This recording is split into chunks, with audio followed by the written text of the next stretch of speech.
오늘은 다시 빛나는 교회, 서머나 교회라는 제목으로 함께 말씀을 나누고자 합니다. 우린 지금 요한계시록의 말씀을 함께 살펴보고 있는데요.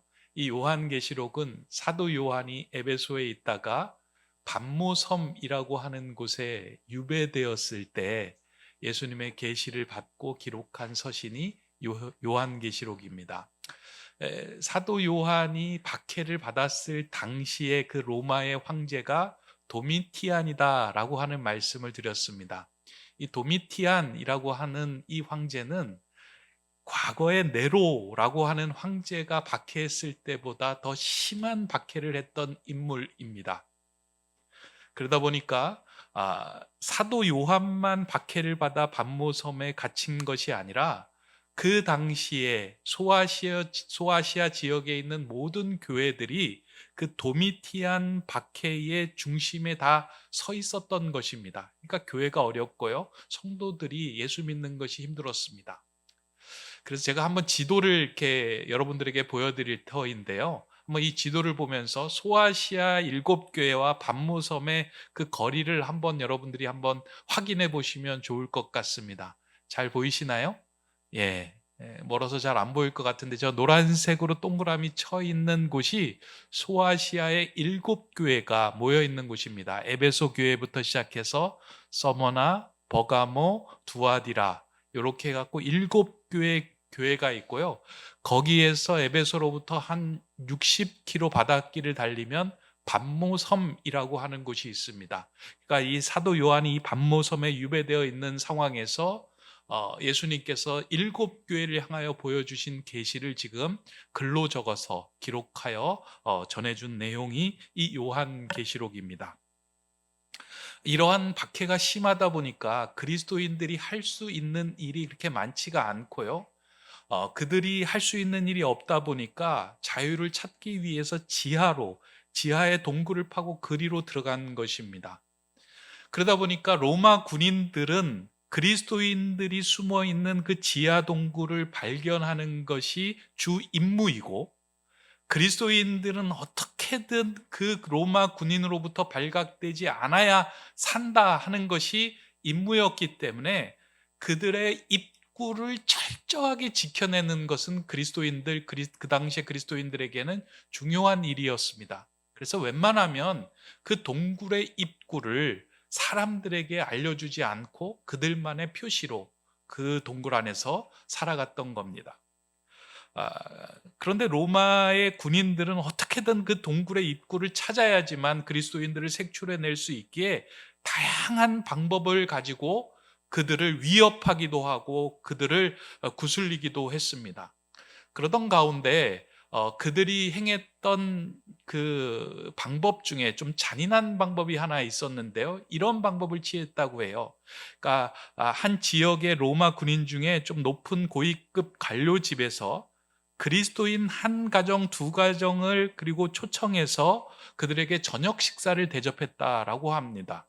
그리고 그 저녁 식사가 다 끝나갈 즈음에 먼저 아이들을 집으로 보내는데요.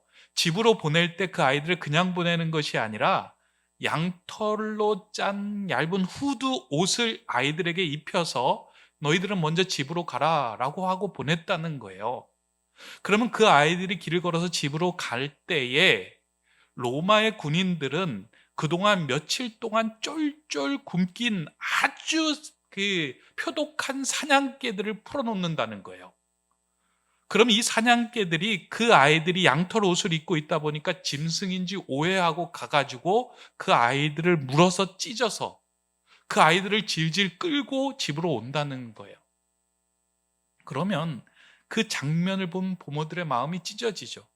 그리고 그 다음에 아이들을 보내야 하는 상황에 기다리고 있었던 그 그리스도인들의 부모들은 그 협박을 참아내지 못하고 동굴의 입구를 알려준다라고 합니다. 그러니까 이 끔찍한 일들을 통해서요, 그런 일들을 향한 거예요. 그러면 그 순간 즉시 로마의 군인들을 보내서 그 동굴 입구를 찾고 그 동굴 안에 있는 사람들을 잡아내어서 그리고 원형 경기장에 세우고 원형 경기장에서 맹수들의 먹이와 맹수들의 놀잇감으로 만들었던 것이 그 당시에 도미티안이 취했던 박해였습니다. 이러한 엄청난 박해 속에서 그리스도인들로 하여금 예수 그리스도를 믿는 믿음을 저버리게 한 것입니다. 그리고 더 심하게 했던 것은 무엇이냐면 이 도미티안 이 황제는 완전히 지금 말하면 거의 또라이 수준이에요. 그러니까 살아있는 자신을 신으로 숭배하라라고 이야기하면서 자신을 향하여 당신의 주님은 우리 도미티안이십니다. 나의 하나님은 도미티안입니다. 이렇게 외치라고 한 거예요. 그래서 사람들이 그것을 외칠 때에 그 외치는 사람에게 물건을 사고 팔 수 있는 표를 내주었는데 그 표를 가진 자만이 물건을 사거나 물건을 팔 수 있게 된 거예요. 그러나 그리스도인들은 나의 주님은 하나님이고 나의 주님, 나의 구원자는 예수 그리스도인데 어떻게 황제를 향하여 그런 외침을 할 수 있는가 해서 그것을 거절한 거예요. 그러다 보니까 그 물건을 사고 팔 수 있는 표를 받지 못하다 보니까 점점 더 궁핍함에 내몰렸던 것이 그 당시에 그리스도인의 삶이었습니다. 여기에 한 가지 더 그리스도인의 마음을 힘들게 하였던 부류의 사람이 있는데 그 사람이 누구냐면 유대인이다라고 오늘 성경은 이야기하고 있습니다. 그리스도인과 유대인은 뭐 좀 다르기는 하지만 친척처럼 보이잖아요. 그죠? 하나님을 믿고 하나님 보내신 메시아를 기다리는데 그리스도인들은 그 메시아가 예수 그리스도라고 믿는 사람들이고 유대인들은 아직 메시아가 오지 않았다라고 하는 사람들이다 보니까 올라가면 뭐 친척 정도 된다라고 생각을 해서 그리스도인들은 유대인들에 대한 어느 정도 호의를 가지고 있었는데 유대인들은 그렇게 생각하지 않았던 거예요. 저들이 가는 길이 이상한 길이다라고 해서 로마 군인하고 손을 잡고 그들을 색출하는데 도움을 줬던 거예요. 그들이 알고 있는 정보를 주고 그들이 알고 있는 동굴의 입구를 알려줘서 그리스도인들이 로마 군인에게 잡히게 하는 일들을 앞장서서 했던 사람들이 누구냐면 유대인들의 모임이었던 거예요. 그래서 예수님은 그 유대인의 모임을 향하여 사탄의 모임이다 라고 말합니다. 이렇게 서머나 교회가 겪고 있는 이 사회적인 상황을 오늘 우리가 읽은 본문 9절에서 기록해 주고 있는데요. 이 한 절을 읽으면 여러분들은 이제 이게 무슨 내용이구나 라고 하는 것을 알게 될 겁니다. 제가 한번 읽어드립니다. 내가 내 환난과 궁핍을 알거니와 실상은 내가 부요한 자니라. 자칭 유대인이라 하는 자들의 비방도 알거니와 실상은 유대인이 아니요 사탄의 회당이라. 그러니까 예수님이 하신 말씀이에요. 내가 내 환난과 궁핍을 안다. 그러니까 모든 사람들이 그 모든 교회들이 환난을 당했지만 특별하게 서머나 교회는 거기다가 플러스 궁핍까지 당하고 있는 아주 어려운 교회다. 그러나 실상 내가 보니까 너희들은 그런 어려움, 가난한 초라한 교회가 아니라 부요한 자다라고 말하고 있는 거예요. 왜 그럴까요? 모든 세상의 주관자이신 예수 그리스도를 붙들고 있기에 너희들은 실상은 내가 보니까 육적으로는 가난하고 초라해 보이지만 내가 보기엔 너희들은 영적으로 가장 부요한 자의 모습을 하고 있다. 염려하지 마라. 그리고 너희를 비방하는 유대인들도 실상은 너희들이 그렇게 싫어서 그렇게 하는 것이 아니라 사실은 사탄의 회당이다 라고 이야기를 하고 있는 상황입니다. 예수님은 이러한 힘들고 어려운 상황에 처해 있는 서머나 교회를 향하여 무엇인가 희망과 위로를 전해주기 위하여 지금 이 편지를 보내고 있는 겁니다.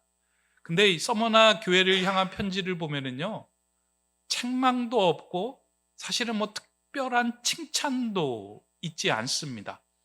그럼에도 불구하고 어려운 상황에 처해 있는 그들에게 희망과 위로의 메시지를 주기 위해서 예수님 자신이 누구인지를 말씀해 줍니다. 저는 이 말씀이 그들에게 주는 가장 강력하고 귀한 핵심 메시지다라고 생각하는데요. 이 말씀의 구절에서 예수님을 뭐라고 하는지 한번 같이 읽어보도록 하겠습니다. 8절의 말씀입니다. 시작.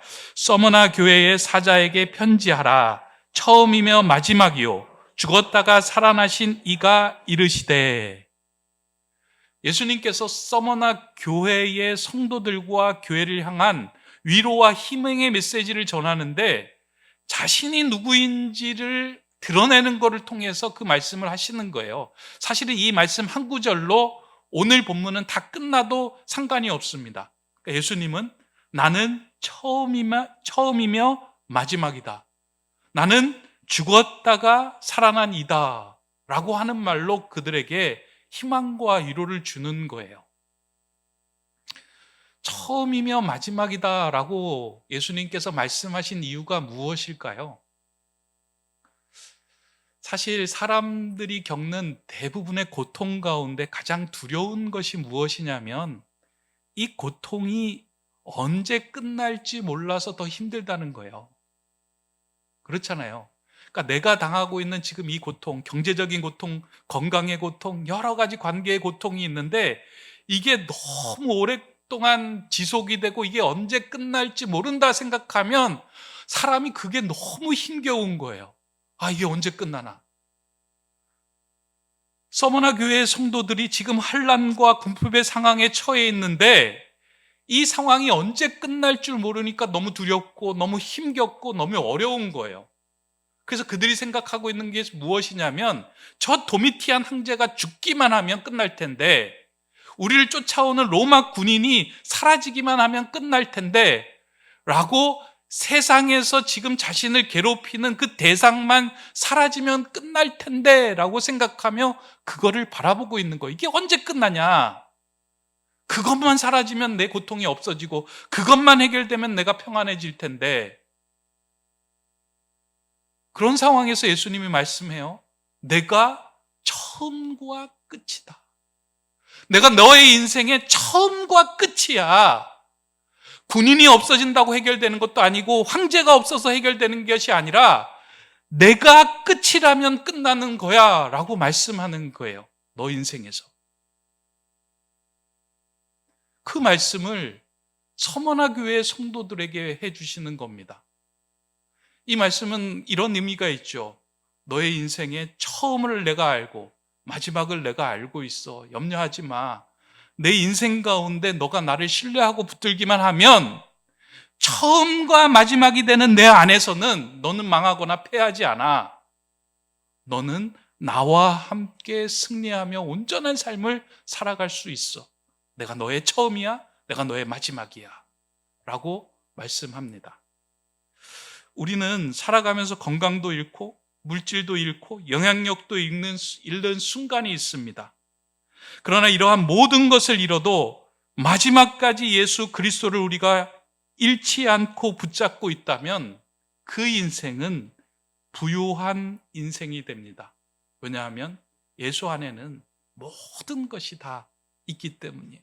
세상의 지식, 세상의 보아, 세상의 지혜가 예수 그리스도 안에 담겨져 있는데 처음이면 마지막이신 그 예수 그리스도를 붙들고 있을 때 실상 나는 가난한 것처럼 보이지만 그 영혼은 가장 부유한 상태가 된다라고 하는 말씀입니다.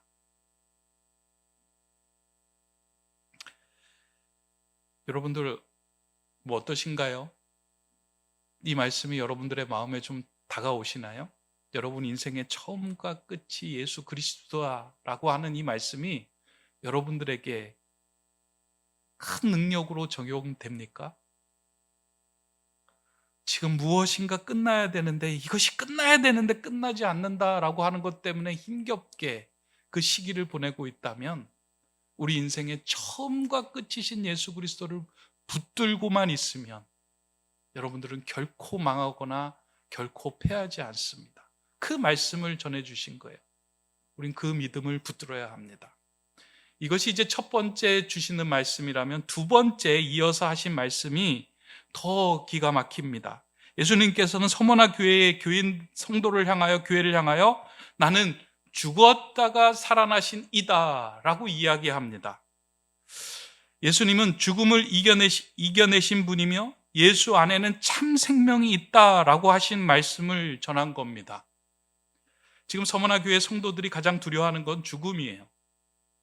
자신이 예수 믿다가 잡혀가가지고 지금 순교하고 죽으면 어떻게 될까? 이 죽음 앞에서 내가 신앙을 붙드는 것이 맞는가? 이 죽음 앞에서 내가 예수를 붙드는 것이 맞는가? 아니면 예수를 배신하고 세상을 붙드는 것이 맞는가? 라고 하는 이 갈림길에 서 있는 상태에서 예수님이 그렇게 이야기를 한 거예요. 나는 죽었다가 살아난 이다. 내 안에 죽음을 이기고 참 생명이 내 안에 있다. 너희들이 만약 그 생명된 나를 붙들고 영접할 때 그 생명이 너희 안에 함께 있는 것이다. 그렇다면 죽어도 너희는 살겠고 무릇 살아서 나와 함께하는 자는 영원히 죽지 아니할 것이다 하신 말씀을 그들에게 전한 것입니다. 그러면서 그 예수 그리스도를 끝까지 붙들고 있는 자에게 그 생명을 면류관으로 주신다라고 하시는 말씀을 전해줍니다. 이 말씀이 본문 10절에 담긴 내용입니다. 제가 읽어드립니다. 너는 장차 받을 고난을 두려워하지 말라. 볼지어다 마귀가 장차 너희 가운데서 몇 사람을 옥에 던져 시험을 받게 하리니 너희가 10일 동안 환난을 받으리라. 내가 죽도록 충성하라. 그리하면 내가 생명의 관을 내게 주리라. 그러니까 예수 안에 있는 그 생명을 얻기 위하여 예수 그분을 우리가 영접할 때에 그분 안에 있는 생명이 우리의 죽음까지도 이기고 승리하게 하신다. 그 생명의 관을 너에게 허락한다라고 하시는 말씀입니다. 오늘 읽은 본문에 보면은요, 죽도록 충성하라 그리하면이라고 기록이 되어 있죠. 이 말씀 우리가 이제 자주 듣는 말씀입니다. 임직식 때 자주 듣죠. 우리 임직식 때 권사님, 장로님, 집사님들 세울 때 죽도록 충성하십시오라고 하는 말을 자주 합니다. 그래서 우리는 이 구절을 읽으면요, 교회에서 열심히 봉사해야 되는구나, 교회에서 내게 맡겨진 일 최선을 다해야 하는구나 라고 하는 생각으로 이 본문을 읽습니다. 예수님에게 죽도록 충성하는 것은 교회에서 봉사하고 내게 맡겨진 일을 열심히 하는 것이구나 라고 생각합니다. 근데 오늘 본문에서는요, 이 충성이라고 하는 말은 봉사나 일에 관련된 말이 아니에요. 원래 이 원어를 찾아보면 이 충성은 헬라어로 피스토스라고 하는 말을 쓰는데 성경의 다른 부분에서는 충성이라고 나오지 않고 신실함, 믿음이라고 나오고 이게 번역이 되는 거예요. 그러니까 죽도록 충성한다는 것은 무엇이냐면 예수 그리스도가 참 생명이심을 내가 죽도록 붙들고 믿으면이라는 거예요. 그러면 내가 예수 안에 있는 그 생명의 면류관을 얻게 될 것이다 라는 겁니다. 이 말씀은 그렇잖아요. 우리가 살기 위해서 예수 그리스도를 놓아버리면 사는 것 같지만 실상은 죽게 되고, 우리가 죽음의 상황 속에서 예수 그리스도를 끝까지 붙들고 죽을지언정 예수 안에 있는 생명이 우리를 살게 하신다라고 하는 그 역설의 말씀을 주는 거예요. 서문화 교회 성도들이 이 말씀을 듣고 얼마나 위로를 얻었을까? 예수의 생명이 내 안에 있어. 나는 예수의 생명이 있는 자이기 때문에 죽어도 살고 살아서 예수와 함께하는 자는 영원히 죽지 않을 거야. 그 믿음을 붙들고 있기 때문에 그들이 담대하게 그와 같이 살 수 있었던 것입니다. 혹시 지금 여러분이 이러한 고난과 궁핍의 시기를 지나고 있다면 그 상황에 매몰되지 마시고 오늘 우리에게 주신 이 서머나 교회를 향하여 주신 이 말씀이 여러분들에게 여러분들을 붙들어주는 말씀으로 마음에 받으시기 바랍니다. 처음이요 마지막이신 예수님, 죽었다가 살아나신 예수님, 그분을 끝까지 붙들 때 우리는 결코 망하거나 패하지 않고 주 안에서 승리하는 삶을 살아갈 수 있습니다. 이 땅에 교회가 회복돼야 할 믿음이 있다면 저는 다른 믿음이 아니라 이 믿음이다라고 생각합니다. 교회 안에서 가장 중요한 믿음 가운데 하나가 무엇이냐면 예수 그리스도가 우리의 처음과 나중 되신다. 예수 그리스도는 죽었다가 살아나신 이이며 영원한 생명을 가지고 계신 이다. 그 예수의 생명을 가진 이는 결코 망하거나 패하지 않을 것이다 라는 것을 붙들고 있을 때 그 교회는 어둠에 몰리는 교회가 아니라 빛나는 교회가 될 수 있습니다. 이러한 서머나 교회를 향하여 예수님은 처방전의 말씀으로 자신이 누구인지를 보여주신 후에 마지막으로 그 말씀대로 지키며 이기는 자에게 주시는 상급에 대한 말씀을 하고 오늘 편지를 맺습니다. 오늘 이 구절을 살펴보고 좀 말씀을 정리하려고 하는데요. 마지막 구절입니다. 귀 있는 자는 성령이 교회들에게 하시는 말씀을 들을지어다. 이기는 자는 둘째 사망의 해를 받지 아니하리라. 예수님을 처음이며 나중이며 죽었다가 살아나신 분으로 알고 죽도록 충성한 교회가 받는 상급이 둘째 사망의 해를 받지 않게 될 것이다 라고 말씀합니다. 요한계시록 읽다 보면 막 이제 사망이 나오고 뭐 첫째, 둘째가 나오면 우리가 이제 혼란스러운데 어려운 게 아니에요. 그냥 우리가 늘상 하고 있는 말이에요. 첫째 사망의 해가 있고 둘째 사망의 해가 있는데 첫째 사망의 해는 인류 모든 사람이 이 땅에 육신의 생명을 가지고 있는 모든 사람이 죽음을 당하는 것, 그게 첫째 사망의 해예요. 둘째 사망의 해는 모든 죽은 사람이 하나님의 심판대 앞에 서서 그 안에 예수의 생명을 가진 자는 하나님 나라에서 하나님과 영원히 살게 될 것이다 라고 하는 것이 둘째 사망의 해에서 벗어나는 거예요. 다시 말해서 천국을 소유하고 하나님의 나라를 살게 된다라고 하는 말씀이 이 믿음을 지키고 이기는 자에게 주시는 약속이다라고 하는 거예요. 오늘 이 시대에 하나님의 나라 천국에 대한 소망이 사실 너무 약해졌어요. 왜냐하면 이 땅에 살아가는 게 너무 공고하고 힘들고 팍팍하다 보니까 이 땅에서 행복하게 살아야지 뭐 하나님의 나라에 대해서 우리가 논하냐. 하나님의 나라에 대한 이야기가 희미해졌어요. 근데 놀라운 건요, 하나님에 대한 소망과 하나님에 대한 나라에 대한 것이 희미해지면 이 땅의 교회가 희미해져요. 천국에 대한 소망과 하나님에 대한 확신이 가득할 때는 이 땅의 교회가 빛나요. 왜냐하면 이 땅의 교회는 하나님의 나라를 비추어주는 모형이기 때문이에요. 요한계시록도 그걸 이야기하고 있어요. 이 땅의 삶과 동시에 하나님 나라에서 예배드리고 있는 모습이 어떠한 것인지를 대조적으로 계속 비춰주고 보여주고 있는 거예요. 여러분 안에 천국의 소망이 있고 하나님 나라에 대한 기대가 있습니까? 이 땅을 살아가고 난 후에 하나님의 심판대를 지나 우리가 영원한 생명 가운데 하나님 안에 거한다라고 하는 그 확신이 있습니까?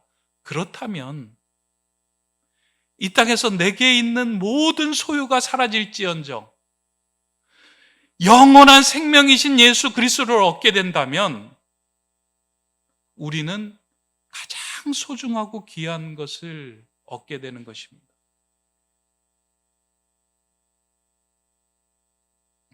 이 말씀은 복음 중에서도 가장 위대한 약속의 말씀입니다. 서머나 교회는 심한 박해와 궁핍으로 인하여 어둠에 놓여 있었지만 그 어둠은 교회와 성도를 삼키지 못했습니다. 끝까지 예수 그리스도를 붙들고 죽도록 충성한 그 믿음의 빛이 그 교회를, 그 성도를 빛나게 한 것입니다. 그래서 결국 예수님은 그들을 향하여 실상은 너희는 부요한 자다라고 말씀하신 것입니다. 저는 이러한 그 예수님의 칭찬을 좀 받으면 좋겠다. 너희 손에 많은 것 있는데 그것보다 그거 다 사라져도 나를 붙들고 있는 그 믿음 때문에 너는 부요한 자야. 괜찮아. 그런 마음, 그런 말씀, 그런 칭찬을 받으면 얼마나 행복할까? 저는 우리 교회가 목회하는 동안 이러한 칭찬을 받는 교회와 성도가 되면 좋겠다 생각합니다. 우리 교회가 이곳에서 예배드린 지 이제 올해로 5년째가 되어가고 있습니다. 우리 교회 성도들이 이곳에서 기도할 때마다, 그리고 중보 기도할 때마다 늘 빠지지 않고 기도하는 것이, 하나님께서 이곳 태계원에 우리 교회를 세워주셨는데 이 교회를 세워주신 그 역할을 잘 감당하는 교회 되게 해주십시오. 빛나는 교회 되게 해주시고 복음의 빛을 발하는 교회 되게 해주십시오. 우리가 늘 기도했던 것 아닙니까? 저도 이 교회가 세워지면서 그 기도를 했어요. 하나님, 이 태계원 지역뿐만 아니라 우리 교회가 속해 있는 이 건물에도 예수 그리스도의 복음이 흘러가서 믿지 않는 자들이 예수의 생명을 얻는 일들이 일어나게 해 주십시오. 기도를 하고, 사실은 제가 이제 집주인이 좀 예수 그리스도를 믿으면 좋겠다 하는 생각으로 기도하였는데, 처음 저희가 이사 와가지고 2층에 카페였잖아요. 카페에 딱 들어가고 제가 마음이 탁 막혔어요. 카페에 들어가서 메뉴를 시키려고 보니까 메뉴판에 뭐가 붙어 있냐면 반야신경이 붙어 있는 거예요. 반야신경은 길지 않습니다. 한 264자로 제가 기억하고 있는데 한문 264자가 커다란 간판에 걸려 있는 거예요. 반야신경 알죠? 마하마냐 예, 설교 시간에 이렇게 연부를 외는데 그게 반야신경이에요. 여러분 아는 아제 바라아제 막 그게 적혀 있는 게 반야신경인데, 저기에 붙어 있구나. 그 메뉴 주문하러 온 사람이 저게 뭔지도 모르고 저서 하겠구나라고 하면서 이 반야신경이 무슨 말씀인가라고 제가 또 한동안 공부를 했잖아요. 그래서 그 집주인 만났을 때 그런 얘기도 나누고 했는데, 그리고 난 다음에 어느 날인가 그 반야신경을 뚝 떼더라고요. 야, 이게 무슨 일인가. 그리고 시간이 지났습니다. 지난 주간에 건물주로부터 문자 한 통을 받았어요. 그분이, 목사님, 지금까지 제가 평생 부처님을 모시고 살아왔는데 이제야 그 모든 것이 우상이라는 사실을 알게 되었습니다. 어느 지인으로부터 예수님을 소개받고 성경을 읽는 가운데 내가 지금껏 의지하였던 스님, 무당, 점장이들이 모두 우상이었고 어리석었던 삶임을 이제서야 깨달았습니다. 이제부터는 이렇게 내가 의지했던 것들을 버리고 나를 구원해 주신 예수님을 의지하며 남은 인생을 주님만 바라보며 살겠습니다 라고 하는 내용의 그 메시지를 보낸 거예요. 6개월을 제가 최근에 못 봤는데 어떻게 이런 일이 벌어질 수 있을까? 이분이 어떻게 이런 표현을 쓸까? 어디 챗GPT에 물어봐가지고 이렇게 쓰신 건가? 이거 위에 3층에 있는 목사님을 좀 위로하는 글로 막 적어주십시오. 뭐 교회에 그런 어떤 간증될 만한 걸 적어주십시오. 라고 물어본 걸까 할 정도로 이 글이 있는 거예요. 그래서 제가 그때 얼른 늘 신경에 쓰였던, 그러면 2층에 있는 그 부적은 어떻게 할까요? 올라오면서 그 부적이 이렇게 붙어 있었잖아요. 2층 현관에. 그럴 때면 목사님 떼주세요. 그래서 제가 그걸 떼면서 마음속으로 하나님 감사합니다. 이 가정에 처음이며 나중이신 예수 그리스도가 이 가정에 이분의 삶에 임하게 해주시고 죽었다가 살아나신 이의 예수의 생명이 이 사랑 가운데 살아있게 해주십시오 라고 하는 기도를 제가 드렸어요. 사실 어떻게 보면 이분이 이러한 마음으로 나갈 수 있었던 결정적인 이유는 지금까지 세상에서 누리던 모든 소유와 모든 건강과 모든 환경이 그 손에서 이렇게 떠나가게 된 거예요. 근데 제가 그걸 보면서 그 생각을 한 거예요. 하나님이 가장 좋은 것을 주기 위하여 지금껏 의지하며 붙들었던 것을 놓게 하셨구나. 그리고 예수 그리스도를 붙잡게 하셨구나. 어떻게 보면 세상에서는 가장 지금 비참한 상태이지만 실상은 부요한 자구나. 많이 힘들지만 그럼에도 불구하고 예수 생명을 붙든 그 모습을 보면서 참 감사하더라고요. 아마 그 힘든 상황을 지나고 있는 그분을 예수님께서 붙들어 주시고 반드시 그 둘째 사망의 해를 벗어나게 하시고 생명의 간을 허락해 주실 것입니다. 여러분들은 지금 어떠신가요? 혹시 여러분 손에 있는 것들 놓치지 않게 하기 위해서 예수님을 무시하며 살아가고 있지는 않습니까? 예수님 이건 붙들고 있어야 돼요. 이건 나에게 꼭 필요한 거예요. 이건 내 생명보다 더 중요한 거예요. 이거 없으면 나 못 살아요. 라고 하는 것이 예수와 관련 없는 세상적인 것들을 붙들고 바둥바둥거리고 있지는 않습니까?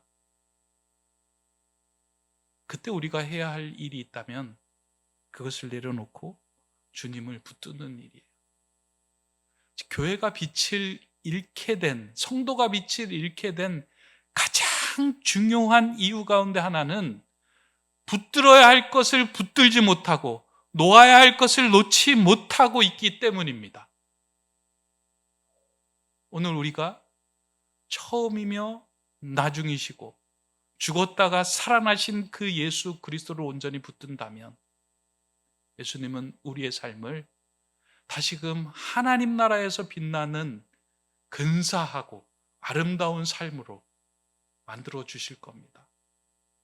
환난과 궁핍 가운데서도 실상은 내가 부요한 자다라고 하는 칭찬을 받으며 하나님과 함께 동행할 수 있을 겁니다. 저는 우리 교회가, 우리 성도님들이 이와 같이 하나님 나라에서 예수 생명을 가지고 이와 같은 칭찬을 받으며 살아가는 빛나는 성도, 교회 되기를 주님의 이름으로 간절히 축원합니다. 기도하겠습니다. 사랑의 하나님, 서머나 교회를 향한 말씀을 통하여 다시 빛나는 교회가 될 수 있는 길을 찾아가게 하심에 감사를 드립니다. 우리에게 고난의 상황이 다가올 때 처음이며 나중이신 예수 그리스도를 믿음으로 붙들게 하시고 그 어떤 궁핍의 상황 속에서도 세상보다 크신 예수 그리스도를 붙들며 그 예수 생명을 소유함으로 약속하신 생명의 면류관을 쓰는 성도 되게 하여 주시옵소서. 하나님 간절히 구하고 기도하오니 우리 교회에서 신앙생활하는 모든 성도들의 삶 가운데 환난과 궁핍에 매몰되지 않게 하여 주시고 예수 생명으로 다시금 빛나는 삶으로 회복되는 은혜를 누리며 하나님께 칭찬받으며 실상은 부요하다라고 그 귀한 말씀을 듣는 우리 귀한 성도 교회 되게 하여 주시옵소서. 예수 그리스도의 이름으로 기도드립니다. 아멘.